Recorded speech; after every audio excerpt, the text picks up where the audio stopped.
invite à vous lever, comme ça nous pourrons chanter ensemble.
Seigneur, merci pour ce cadeau incroyable que tu nous as fait il y a plus de 2000 ans maintenant.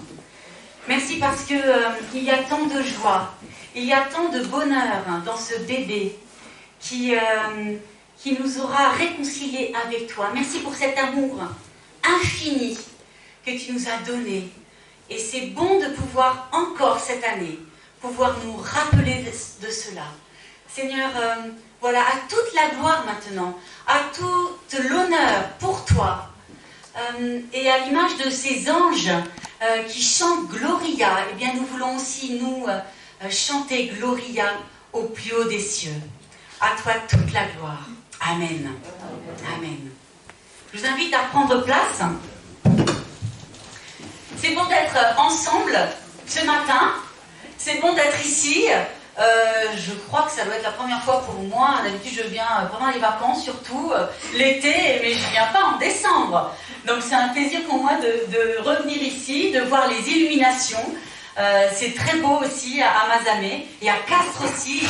C'était très très beau. Et voilà, c'est bon de partager ce temps avec vous. Alors, on va allumer les bougies parce que nous sommes le 3e dimanche de l'Avent.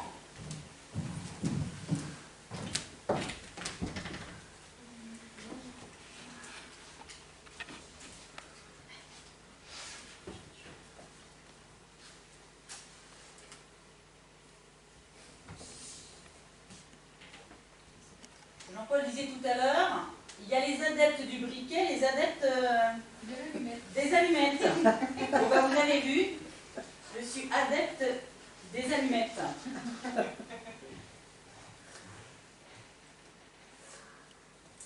Et vraiment que cette 3e bougie, ce soit un sujet de louange, de reconnaissance, de laisser la place à Dieu et de le louer pour ce si beau cadeau qu'il nous a fait.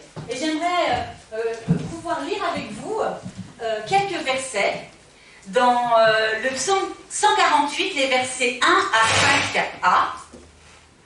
Et il est dit « Chantez la louange du Seigneur, chantez la louange du Seigneur du haut du ciel, chantez pour lui dans les hauteurs. » C'est ce qu'on a déjà fait un petit peu juste avant. Et on continue « Chantez sa louange, tous ses anges, chantez sa louange, toute son armée. » Chantez sa louange, soleil et lune. Chantez sa louange, toutes les étoiles de lumière. Chantez sa louange, vous, les hauteurs du ciel et toute l'eau qui est au-dessus du ciel. Que tous chantent la louange du Seigneur. Oui, il a donné un ordre, ils ont été créés. Toute la terre entière chante la louange du Seigneur. Et quelquefois, peut-être, nous sommes les seuls à ne pas chanter la louange du Seigneur. Le soleil se lève, il chante la louange du Seigneur. La lune, tout à coup, apparaît, il chante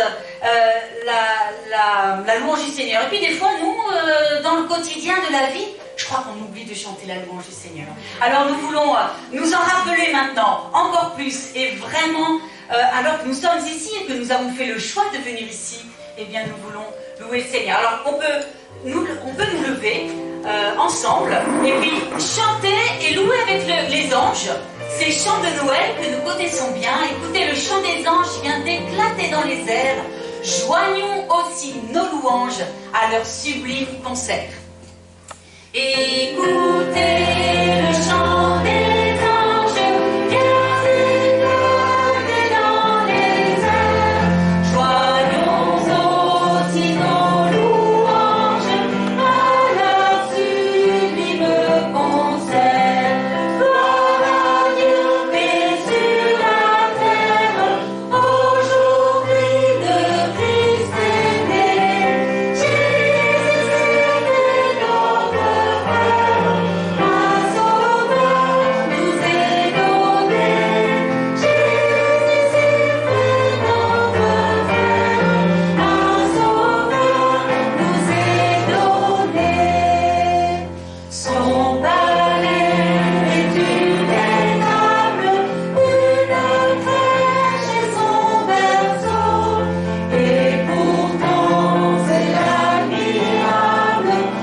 Tout d'abord dans le psaume 91, versets 11 et 12. Le Seigneur donnera l'ordre à ses anges de te protéger partout où tu iras. Ils te porteront dans leurs bras pour que tes pieds ne heurtent pas les pierres. Et puis l'autre verset, dans Luc 22, verset 43, c'est un moment particulier. Luc 22, verset 43, c'est quand Jésus est déjà grand, il a plus de 30 ans, et ça va être quelques jours avant la nuit, avant qu'il sera cloué sur la croix. Et alors qu'il est c'est pas facile pour lui parce qu'il sait ce qui va lui arriver. Et il dit même à Dieu si seulement ça ne pouvait pas arriver. Et là, il est dit, alors un ange du ciel se montre à lui pour lui redonner du courage. Alors que c'était dur ce qu'il était en train de vivre. Et j'aime beaucoup aussi le fait de voir que les anges sont près de nous aussi et ils nous aident. Et donc dans ces versets, que ce soit dans Psaume 91 ou dans Luc 22, on nous dit que le Seigneur donne l'ordre à ses anges de nous protéger, de nous porter, et que notre pied ne heurte pas les pierres. Et là aussi, les anges sont là aussi pour nous redonner du courage. On a besoin tous de cela, pour pouvoir vivre au jour le jour ce que la vie fait. Je ne dirais pas que c'est Dieu qui amène tout cela, c'est l'humain. Nous sommes tellement imparfaits, et du coup la terre est imparfaite. Mais le Seigneur est là dans tous ces défis. Et il nous aide, et il nous protège, et il nous porte, et il nous donne du courage. J'aimerais qu'on puisse chanter encore un chant de Noël qui dit « Ô nuit bienveillante, ô nuit rassurante, douce nuit du premier Noël ». On chantera la première, la deuxième strophe, et puis ensuite on pourra avoir un temps de prière libre, un temps où on peut louer le Seigneur, où on peut le remercier aussi, parce qu'il est toujours à nos côtés.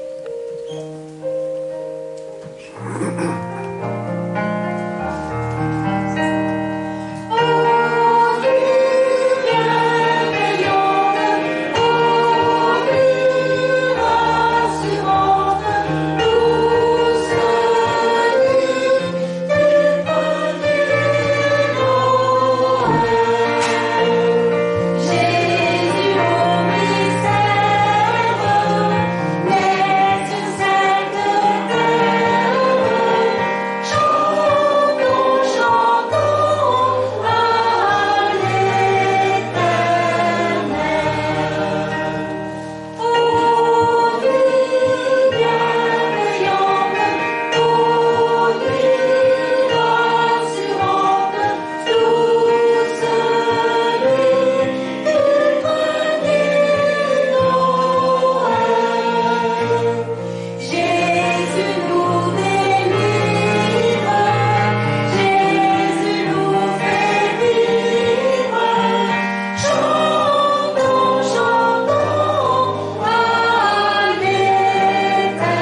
j'ai des enfants. Comme ça, ils vont pouvoir écouter la petite histoire, mais je suis contente aussi qu'il y ait de grands enfants. Comme ça, on va tous pouvoir écouter cette petite histoire. C'est une histoire d'un petit ange. Alors, c'est un petit ange qui n'est pas très sage, qui est au paradis. Alors, c'est une histoire, c'est un conte, hein, attention, hein, c'est pas une histoire vraie. Hein. Après, ne racontez pas, oui, il y a ça dans la Bible. Non, non. C'est un conte. Donc, c'est un petit ange qui est vraiment pas sage, en tout cas qui est un peu paresseux, et qui n'a pas tellement envie de travailler, alors que c'est le moment où c'est Noël, il y a beaucoup de choses à faire, et Saint-Pierre est très fâché, et Saint-Pierre lui dit, écoute, je te mets, tu t'en vas du paradis, je t'envoie sur terre, et puis quand tu auras fait quelque chose de bon, tu reviendras. Alors, petit ange, il se retrouve sur terre, la terre est recouverte de neige, bon, vous voyez qu'elle est recouverte, ça veut dire qu'elle vient en Europe, hein. Et puis il entend des clochettes qui viennent de loin, et c'est très beau du Père Noël. Le Père Noël qui arrive, et qui voit petit ange, qui dit mais qu'est-ce que tu fais là? Un ange perdu dans la forêt, pourquoi t'es là? Alors, bon, petit ange, il explique un petit peu à Saint-Pierre, il explique un petit peu au Père Noël que Saint-Pierre l'a mis dehors, parce que, voilà, il travaillait pas très très bien. Il dit, comment ça? Oh, attends, on va voir ça, tu vas m'aider. Alors, le Père Noël lui dit, bah, viens, regarde, moi je suis en train, on prépare des sapins, on les décore et on va les porter aux familles et aux enfants.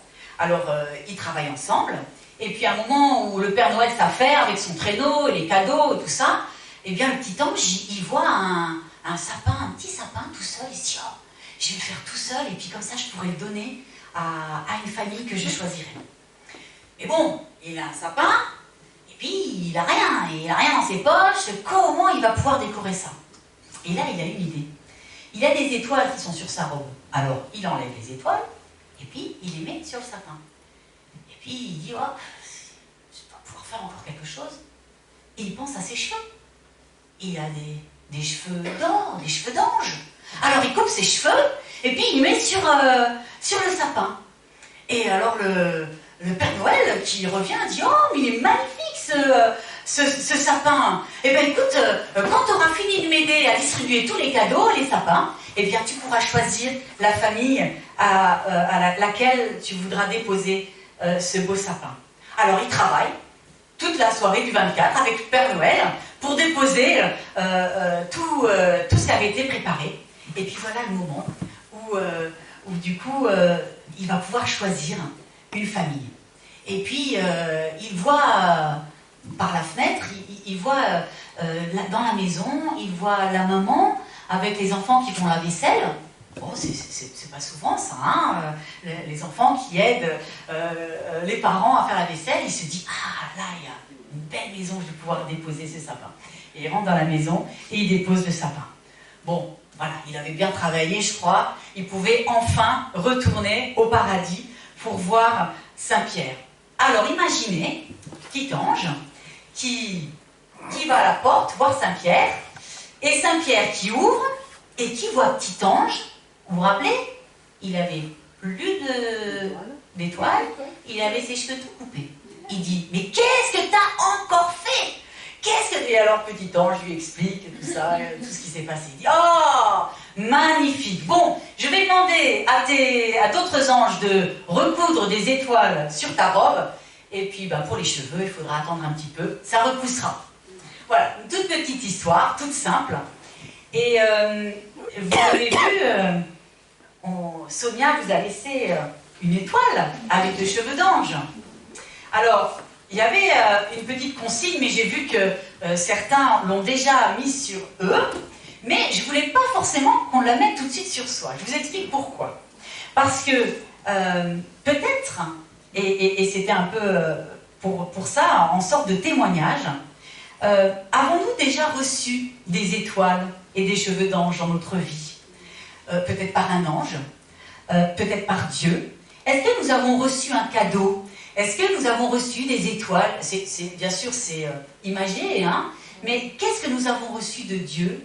Est-ce que nous pouvons aussi nous accrocher, nous décorer de cette étoile et de ce cheveu d'ange en signe de reconnaissance envers Dieu, parce qu'il nous a donné des choses et que nous avons envie de partager ou que nous avons envie de montrer en tout cas aux autres.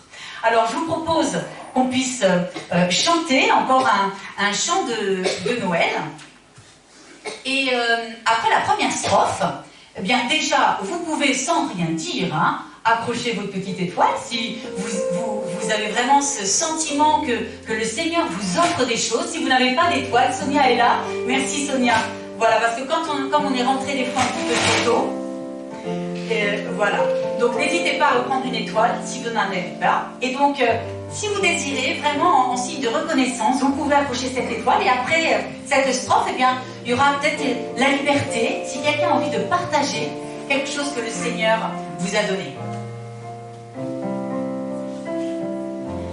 La nuit sans étoiles, triste obscurité.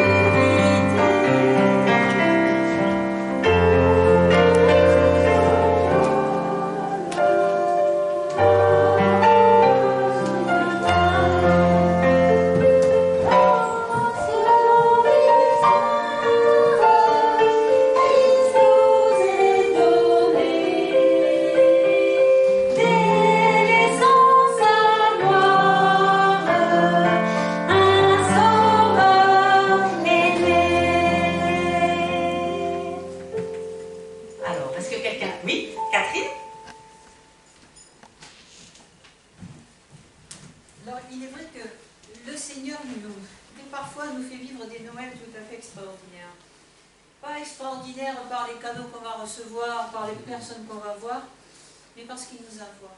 Et nous, ça remonte à quelques années, et j'aimerais beaucoup partager cela avec vous. Le soir de Noël, avec mon mari, on allait souvent dans les rues pour ceux que Noël ne sera jamais Noël, pour ceux qui n'ont rien, pour ceux qui sont dehors, pour ceux qui sont démunis. Et on prenait un petit chariot avec quelques bricoles pour leur faire plaisir, et puis pour passer le moment avec eux. Et il faisait très très froid cette nuit-là. Et on était dans les rues de Lyon, donc c'était il y a quelques années. Et puis, en face de nous, on voit arriver un homme assez jeune, qui était sûrement un SDF, vu son aspect.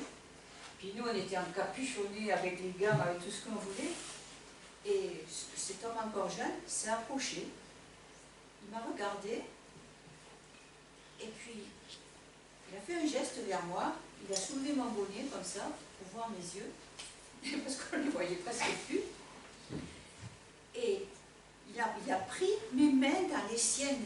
Je pense que c'était un étranger, il avait un accent, je pense, du pays de l'Est. Il m'a dit, oh, tu vois, froid. Et pendant quelques minutes, il est resté avec ses yeux dans mes yeux et puis mes mains dans les siennes. Mais c'était un moment inoubliable. C'était quelques minutes. Après, il a repris son chemin, on lui a donné son sachet, enfin son petit truc de Noël. Et je me suis dit, Seigneur, tu m'as fait un clin d'œil. Et quand on dit que parfois Jésus vient sur la terre, bien sûr, ce n'était pas Jésus. Mais c'était vraiment une part du ciel que Dieu m'a envoyée.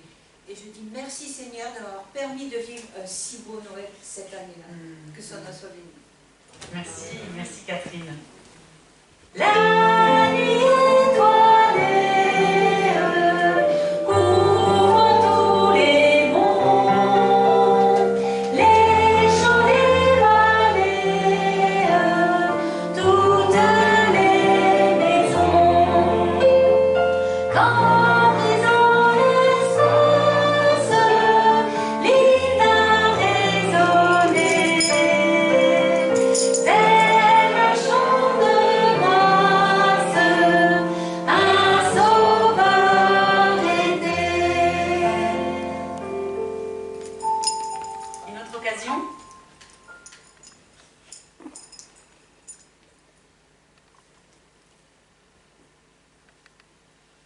En tout cas, si vous permettez, Catherine et Géraldine, j'aimerais vous demander l'autorisation de pouvoir raconter ces histoires, parce que nous avons un défi, un challenge jusqu'à Noël. Vous savez, il y a une autre façon aussi de récolter de l'argent, c'est de demander, alors du coup, via Facebook, via Instagram, de l'argent par un site en ligne. Et notre défi depuis 2 jours avec Joël, c'est de raconter des belles histoires à Noël. Donc je pense que vos 2 histoires, Joël, je pense qu'on va la raconter parce que ça nous touche. Et oui, parce que ça fait partie des cadeaux que le Seigneur nous fait. Et il y a une histoire que j'ai reçue hier. Ah mais non, mais je ne peux pas vous la raconter parce qu'après après il faudra que vous regardiez et vous l'écouterez. Non, non, je ne dis pas, en plus c'est filmé. Non, non, il faut que je garde cette histoire et je ne vais pas vous la raconter. Mais bon, voilà, c'est plein de petites histoires. Si vous avez envie, si vous avez Facebook, demandez-nous en ami et vous aurez des histoires chaque jour. C'est très court, hein, ça dure 3 minutes, mais c'est des cadeaux que Dieu nous a fait pendant ce temps de Noël. Alors on chante la dernière strophe. La nuit, don inestimable, lui le roi des rois, naît dans une étable, quel étrange endroit. Charité divine que ce nouveau-né, Dieu nous le destine, un sauveur aimé.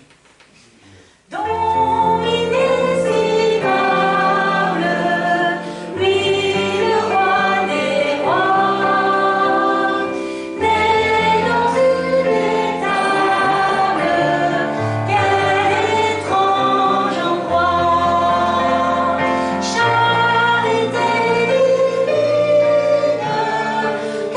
ce nouveau-né, Dieu nous le destine, un sauveur aimé. Adieu toute gloire au plus haut des cieux, qu'un chant de victoire monte en chaque lieu. Tous avec les anges, il faut entonner un chant de louange, car Jésus est né. Et je vous invite, hein, si on a arboré cette petite étoile, si jamais on vous pose la question pourquoi vous avez cette étoile sur vous, eh bien vous pourrez dire que c'est juste pour se remémorer des cadeaux que Dieu nous a faits. Alors quand on parle de Noël, elle comme n'importe quoi.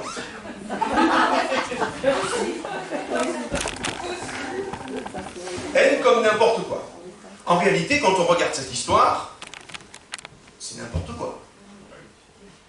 Quand on regarde l'histoire, du début jusqu'à la fin, Zacharie et Élisabeth il ne peut pas avoir d'enfant, et pouf, elle devient enceinte. Marie, qui n'est pas légitimement en place d'avoir un enfant, pouf, elle devient enceinte. Joseph, qui n'est pas content et qui râle, pouf, il est d'accord. On dit Jésus doit naître à Bethléem, la famille vient de Nazareth, pouf, ils doivent aller à Bethléem. Et on regarde toute l'histoire, à chaque fois, pouf, il se passe quelque chose pour que l'histoire se réalise. On est d'accord, c'est n'importe quoi quand même. Celui qui voudrait faire un scénario aujourd'hui dans un film, à part dans les films de science-fiction, on n'aurait jamais un scénario aussi improbable. Et pourtant, nous assumons, nous en tant que chrétiens, que nous croyons en l'incroyable. Et Noël n'est pas un traité d'histoire. Ce n'est pas un traité scientifique qui nous dévoile la technique de Dieu. La parole de Dieu n'est pas un traité scientifique. Et des fois, on a voulu mettre en balance la science et la foi. Et nous, les chrétiens, les premiers, on a voulu essayer de défendre notre foi par des traités scientifiques. Ceux qui s'y sont essayés se sont brûlés les ailes parce que la Bible n'est pas un traité scientifique. La Bible ne nous parle pas de la technique que Dieu emploie, elle nous parle du pourquoi, elle nous parle du sens, elle nous parle du message. Oui, il y a quelques pistes, il y a quand même quelques textes qui nous donnent un petit peu des choses. Mais à Noël, ce qui importe, ce n'est pas tellement le scénario. Quoique le scénario est quand même intéressant. Il fallait quand même chercher. Hein, il fallait quand même vouloir trouver des trucs improbables. Comme si on avait dit, on va mettre tout ce qui est improbable et on va le faire arriver.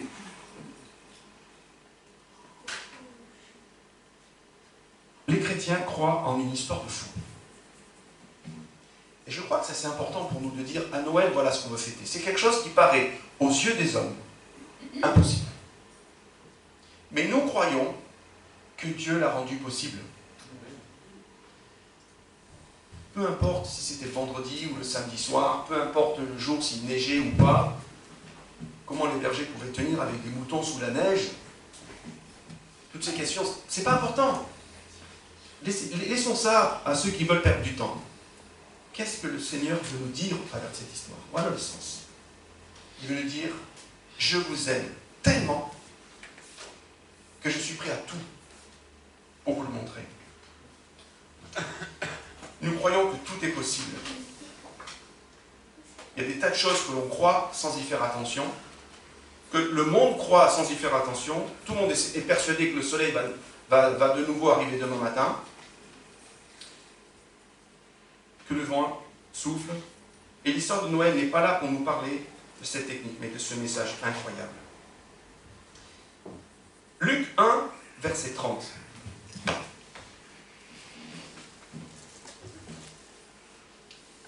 Voilà l'autre fond du message. C'est l'ange qui va voir Marie. Là aussi, comme scénario, je ne sais pas si vous avez croisé beaucoup d'anges dans votre vie. On en a parlé tout à l'heure. Finalement, quand même, on en croise. Mais là, l'ange lui dit, ben voilà, vous connaissez l'histoire, l'ange, voilà, Marie, tu as trouvé grâce. Ne crains pas, car tu as trouvé grâce auprès de Dieu. Voilà le fond.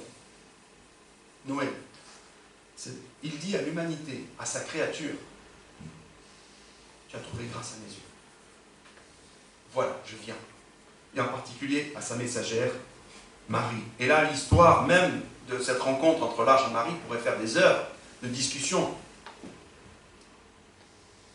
Rien d'autre que le regard d'amour de Dieu sur l'humanité. Et cette phrase qui vient pour moi, tu as trouvé grâce auprès de Dieu.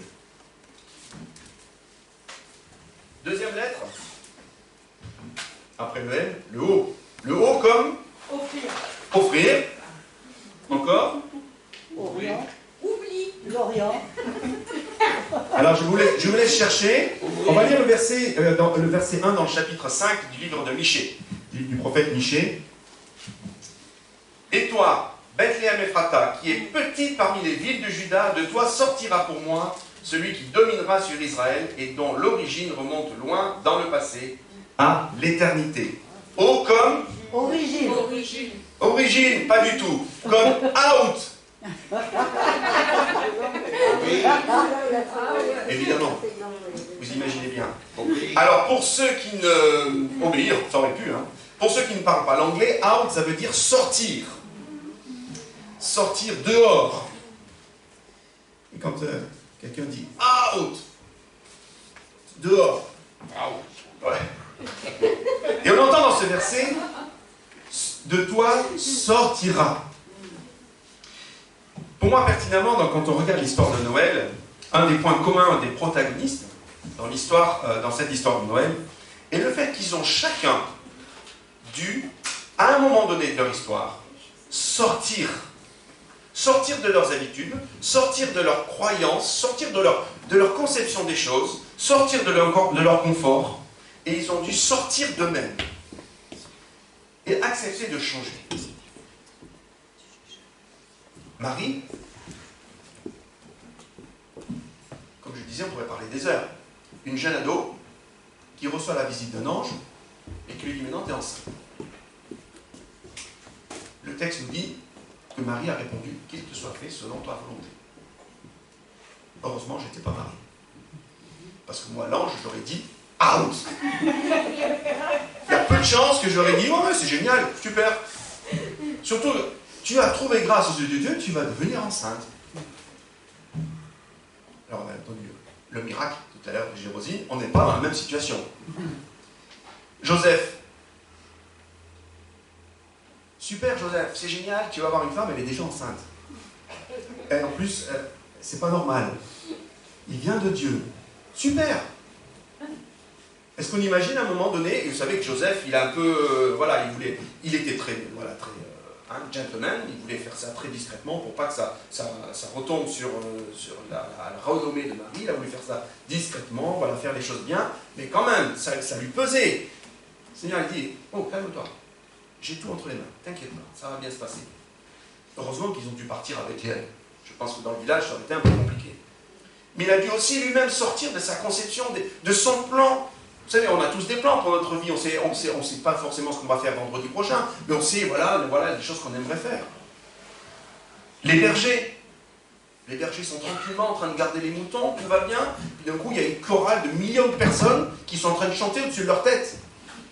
Je ne crois pas que ça bouleverse un tout petit peu.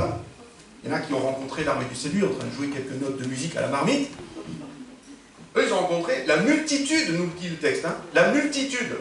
Alors déjà, quand il y a une chorale de 5 ou 6 personnes dans la pièce d'à côté, c'est déjà compliqué. Quand votre voisin, il met un peu trop de musique, mais alors là, la multitude qui chante. Ne croyez pas qu'après, ils ont dû quand même faire un point en disant, mais oh, où est-ce qu'on est là?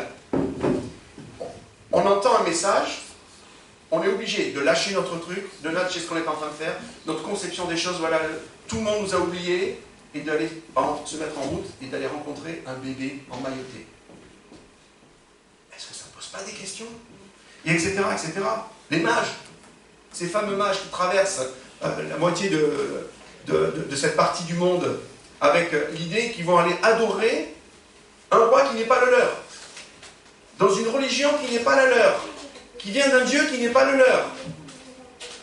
Il y a de quoi déstabiliser pour des savants, pour des riches, pour ceux qui avaient autorité, pour ceux qui étaient à l'époque, ceux qui étaient qui avaient le plus de pouvoir. Ils ont dû sortir. Et ça, je prends vraiment ça pour moi, à Noël, pour ce deuxième point. C'est un appel à oser croire que la promesse de Dieu va nous amener plus loin et qu'il faut oser sortir de nos ornières. Oser sortir de mes ornières, de ma manière de penser mon avenir, de faire des projets, de me projeter, de dire, mais Seigneur, voilà, à Noël, tu me rappelles qu'en fait, toi, tu es prêt à tout. Et moi. Et des fois, vous savez, on aimerait bien que Dieu se révèle à nous, mais sans trop bousculer les choses. Et souvent, on a fait la prière, Seigneur, viens me visiter, mais surtout, tu ne bouscules pas trop. Hein, c'est un petit peu, on ouvrait la maison, Seigneur, rentre, mais surtout, tu n'ouvres rien. Tu n'ouvres aucun placard, tu n'ouvres aucune porte. Et puis le Seigneur, il se balade dans l'appartement intérieur de nos vies, il dit, mais il y a quoi derrière cette porte? Hein, tu sais, je crois qu'il y a un truc qui parle de telle année à tel moment. Non, non, Seigneur, ça, c'est pas pour toi. Laisse ça tranquillement. Viens dans le salon, installe-toi, tu veux un petit café, etc., tranquille, mais ressors sans toucher à rien. On est comme ça avec le Seigneur. Hein. On veut bien qu'il nous visite, mais surtout qu'il ne bouscule rien dans nos habitudes, qu'il ne bouscule rien dans notre passé, qu'il ne vienne pas remuer des choses dans notre mémoire en disant, tu sais, tu vas avancer, mais tu as un pied un peu lourd parce qu'il s'est passé telle chose dans ta vie et que tu ne l'as pas réglé. Seigneur, s'il te plaît, fais beaucoup de choses, mais surtout sans déranger. Et on voudrait bien qu'il refasse la tapisserie, on voudrait bien qu'il fasse, mais sans bouger les meubles. Out. Des fois, on est enfermé dans nos croyances, dans nos blessures, dans nos acquis, dans les choses qu'on ne veut pas bouger parce qu'on est persuadé d'avoir raison. Et le Seigneur vient et il nous bouge. Il dit, mais ok, tu veux qu'il se passe quelque chose, alors sors de ça. Sors de ça. Troisième lettre. Suspense. Oh là là, suspense. Un E. Comme Émerveillement. émerveillement. Oh là, il y a plein de choses là. Éternel. Ensemble. Éternité. Éternité. Éveil. Éveil. Super. Envol. Envol. Ah, voilà. Ça devient de plus en plus poétique. Allez-y. Matthieu 1, 20. On vient à Joseph. Je vous ai dit tout à l'heure, hein, quand il a appris que Marie était enceinte, comme il y pensait, donc il pensait à rompre, il pensait à se séparer de Marie, un ange du Seigneur lui apparut dans un rêve et dit, Joseph, descendant de David, n'aie pas peur de prendre Marie pour femme, car l'enfant qu'elle porte vient du Saint-Esprit. Eux, comme engendré. Le texte original nous dit,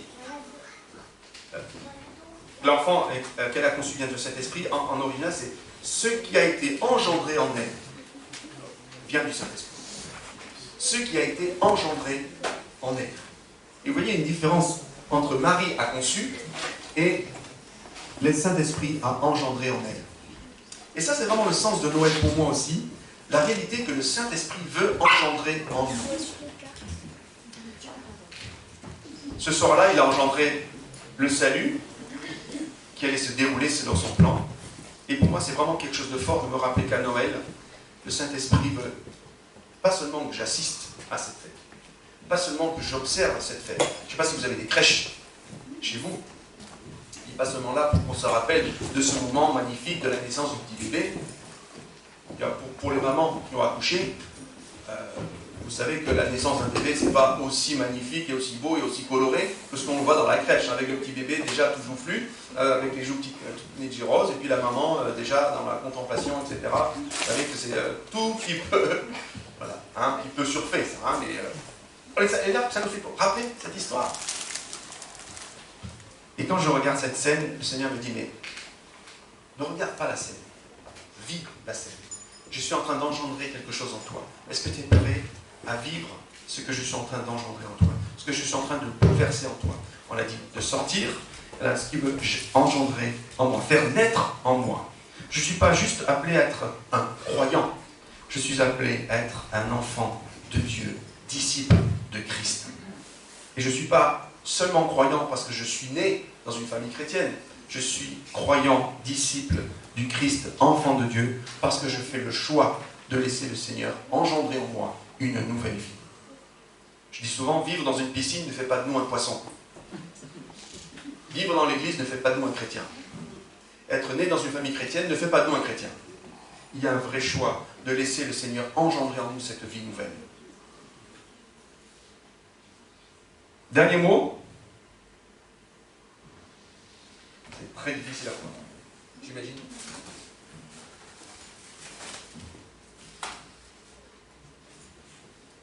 Excusez.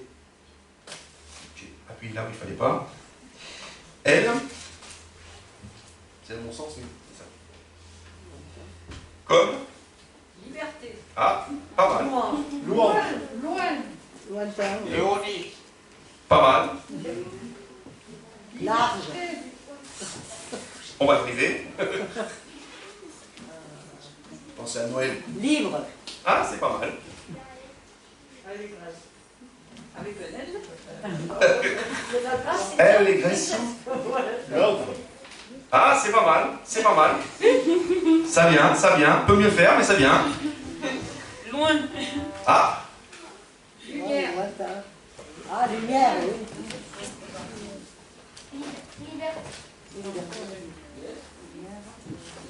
elle. Alors, mon ordinateur, absolument pas. C'est pas grave. L'ange.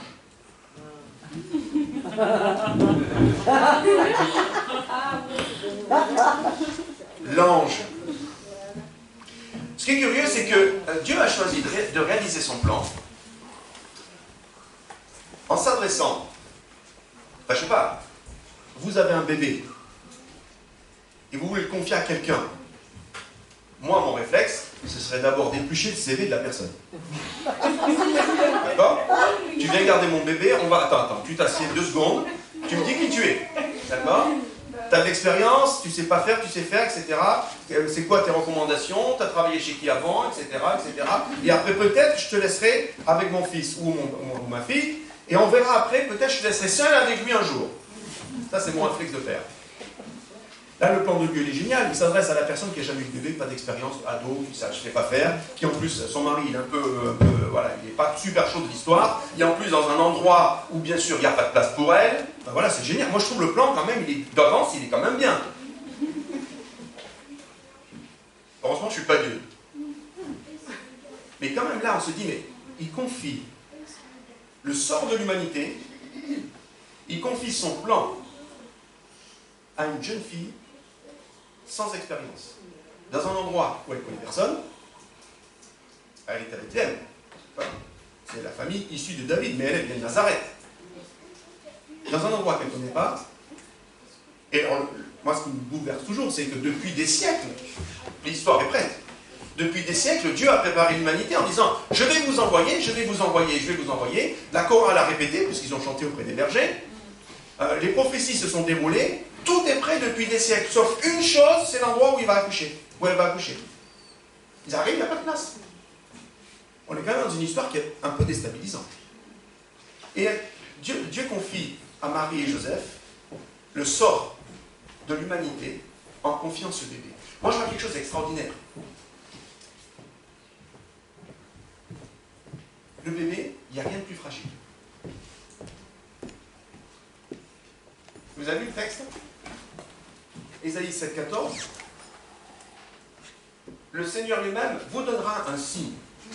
La Vierge sera enceinte, elle mettra au monde un fils et l'appellera Emmanuel. Moi, c'est un texte qui me parle beaucoup, je réfléchis beaucoup dessus. Parce qu'en réalité, Noël, ce n'est pas la prophétie. C'est une partie de la prophétie.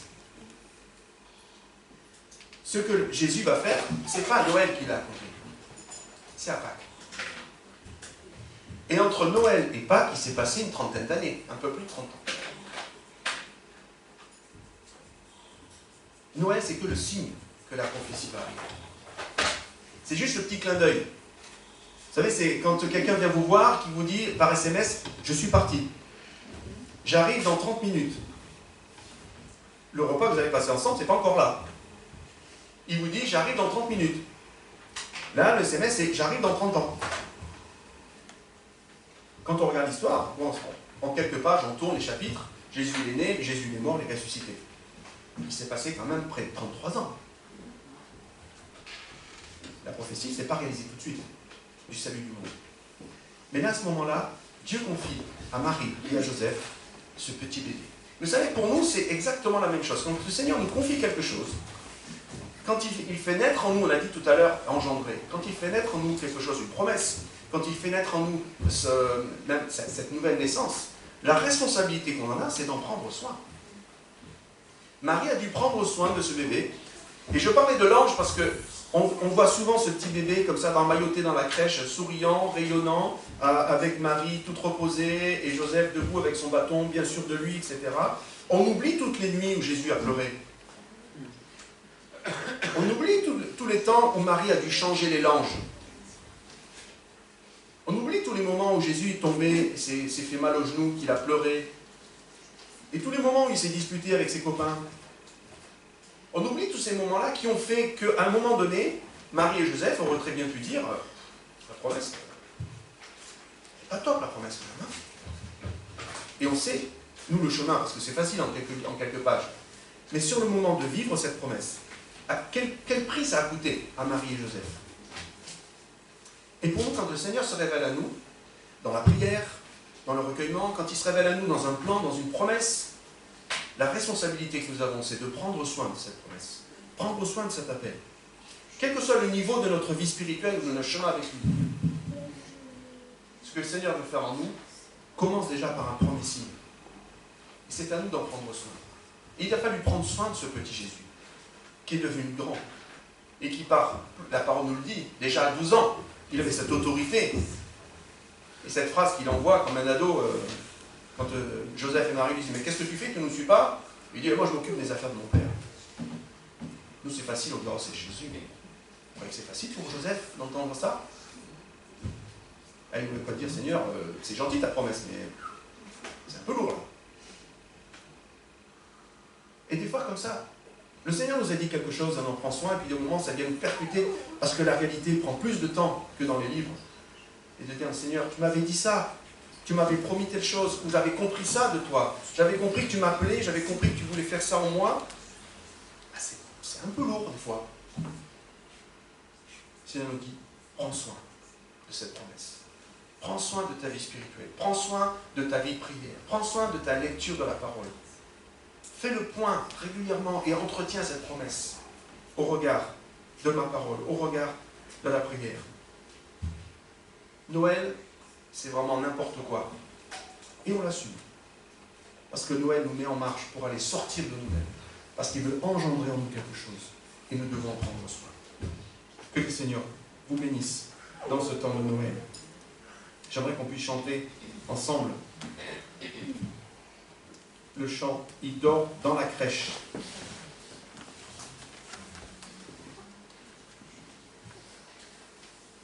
Karen, tu peux le faire chanter ?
Seigneur, merci pour cette parole. Merci pour ce temps que nous pouvons nous remémorer ce passage de notre histoire, le passage de l'histoire du monde et de notre histoire.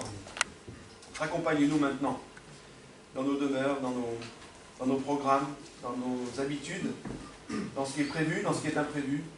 Nous prenons avec nous cette méditation pour la mener plus loin. Que la grâce de Dieu soit sur toi, pour t'aider jour après jour à marcher dans ses pas. Reçois son pardon et aussi sa bénédiction. Va en paix. Amen. Et j'aime bien trois fêtes. Mais ce n'est pas Noël. Si nous ôtons Jésus de la fête, la crèche, Marie et Joseph, la lumière s'éteint et tout devient triste. Tu es d'accord avec moi, papa? Pour fêter Noël, sans sapin, sans bougie, sans les lumières du soir, illuminant la nuit. Peut-on fêter Noël sans l'œil des enfants, sans la cœur des parents, pour l'ambiance d'être grand? L'été a son soleil, et la lune a sa nuit. D'avoir des soirées pour illuminer nos vies. Alors si on me dit, fêtons Noël sans lui, sans le sauveur du monde, et pour aujourd'hui, Noël, Noël, sans lui, sans l'étoile qui brille, dans la nuit de Bethléem, annonçant le berger Jésus du ciel.